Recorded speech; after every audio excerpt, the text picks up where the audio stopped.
কেন্দ্রীয় বাজেটে বড়সড় ঘোষণা করেছেন অর্থমন্ত্রী নির্মলা সীতারামন। দেশের লক্ষ লক্ষ মানুষকে স্বস্তি দিয়ে কেন্দ্রীয় অর্থমন্ত্রী ঘোষণা করেছেন যে বার্ষিক আয় 12 লক্ষ টাকা পর্যন্ত হলে আয়কর দিতে হবে না। এই আবহেই বাংলার সরকারি কর্মীদের জন্য এলো বড় ঘোষণা। আগামী কয়েকদিনের মধ্যে রাজ্য বাজেট পেশ হওয়ার কথা রয়েছে। এদিকে কেন্দ্রীয় বাজেটে আবার বড়সড় ঘোষণা করেছেন কেন্দ্রীয় অর্থমন্ত্রী নির্মলা সীতারামন। দেশের লক্ষ লক্ষ মানুষকে স্বস্তি দিয়ে কেন্দ্রীয় অর্থমন্ত্রী ঘোষণা করেছেন যে বার্ষিক আয় 12 লক্ষ টাকা পর্যন্ত হলে আয়কর দিতে হবে না। এছাড়া বেতনভোগীদের 12.75 লক্ষ টাকা বার্ষিক আয় হলে দিতে হবে না টাকা। এদিকে যত সময় গেছে ততই বাংলার সঙ্গে কেন্দ্রীয় সরকারি কর্মীদের মহার্ঘ ভাতার ফারাক দিন দিন বেড়েই চলেছে।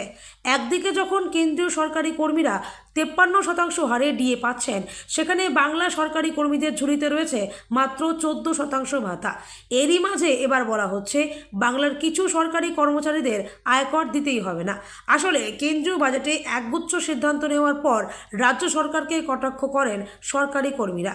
বিশেষ করে যখন কেন্দ্র ঘোষণা করে যে 12 লক্ষ টাকার বার্ষিক আয়ের ওপর কোনো ট্যাক্স দিতে হবে না, সেই ব্যাপারে কটাক্ষ ধেয়ে আসে। এই ঘোষণার পরেই মমতা বন্দ্যোপাধ্যায় সরকারকে তীব্র নিশানা করে শিক্ষানুরাগী ঐক্যমঞ্চ। তাদের মতে কিছু সরকারি কর্মী এতটাই কম বেতন পান যে তাদের ট্যাক্স দিতেই হবে না। তাদের দাবি, পশ্চিমবঙ্গের রাজ্য সরকারের বদান্যতায় এই রাজ্যের সরকারি কর্মচারীদের বেতন এতটাই কম যে তাদের অধিকাংশকে কোনো ট্যাক্স দিতে হবে না। কেন্দ্রের থেকে 39 থেকে 43% মহার্ঘ ভাতা কম।